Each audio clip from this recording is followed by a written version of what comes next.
An an dáhíle sa ceirtíag, bhót muintear Glasgow sonio eisiomálach na Halapa ach chadeach leocha. As tí gan a rioch únite bhóta agus son an EU ácal agus Alaba bhóta agus an furach, bhín Party Náisiúnta na Halapa arica me teasúr go bchóir referendum eile a bhí an neo eisiomálach na dúcha. Ach an nuair an gearm an príomhare Theresa May tuag cháteach an úr agus chail an SNP mór an gana suúchan a bhachca ag Westminster. Gaag seogan chuig a dal as an níirtasachcha as an darna referendum. Nach síine bh fórstanach nach dúir sin ná eisiomalacht. Tá Alapa rís na sleice na áitis a béire an am tícht. Agus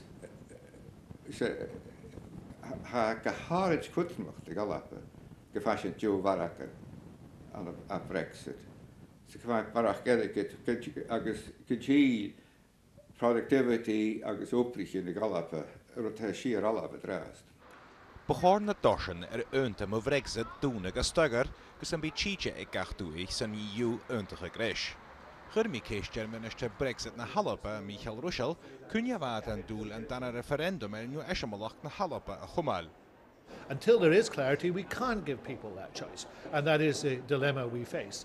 But at the end of the day, my view is that people are going to have to say, at some stage, whether they want to come out of the EU, and they've already voted not to, whether they want to come out of the EU on terrible terms and find themselves in a very, very difficult financial position, which all the predictions show, even the UK government's own predictions, or whether there may be a better way forward. Ha Indiana gaiscin mar a chai argamatiano a na Brexit le bhí gran gonúhriché mí chéinj ag a chearstám cha nún seosa ruta gran a naineo eisiomálach na Halapa.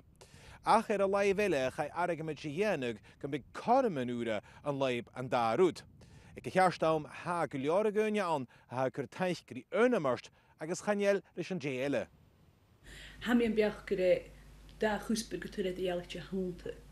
Ha rinneorpach na sé tuirlach a hán drúchanan.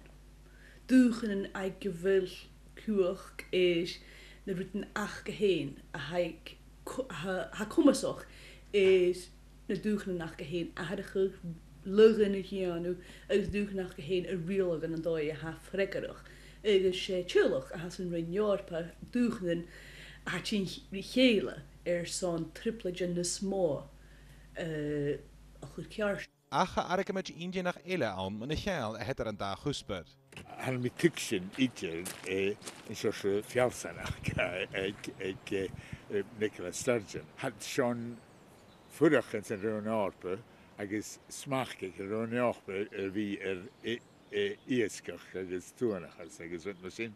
Ach han Sean sin idir an smach an Westminster. Agus han mi tuksin sin idir.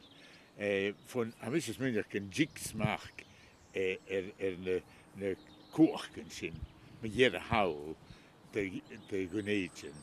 Agus ha go leor a gúine an a hear an beachcan aharacha gur neo eisiomálach na Halapa rilín Brexit. Chami gomór son go sin go bhí neo eisiomálach fa hiún céad bliana leis, agus am sin go rút cearsta bheith sin.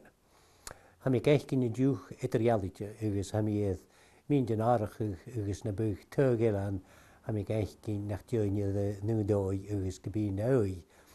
Dhöfar a hagam is an sin, hami feichcin an ársantich fiachan di vi idirrealite van a chór de vihton agus fiachan di fudachas ar an Jorpa, rút nach romi a hanitydd. Skolach go bhfuil cúid ar a gáil an tú bhéile atá. Hami giliorach lein sin an Alapa a rá Chatelain bar a chana Sassanich seo, so náisiantach Hassanach hag a tarig camachas ar an Jorpa.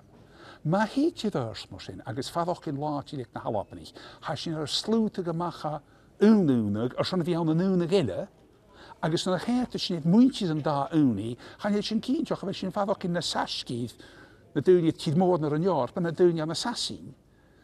Na ro sin idir chur an cist, as am iswen go bí hanna blianichen. Chan fi sacm défdecker se veg na Halapanig, a ára sacm gefútige viet realitje. Go BJ Hachras is colach gym fag Alaba an tunig Jorbach collar is a chorg an y riach gönitje, Brianna Emerach. Andreas Wolf, BBC an Law.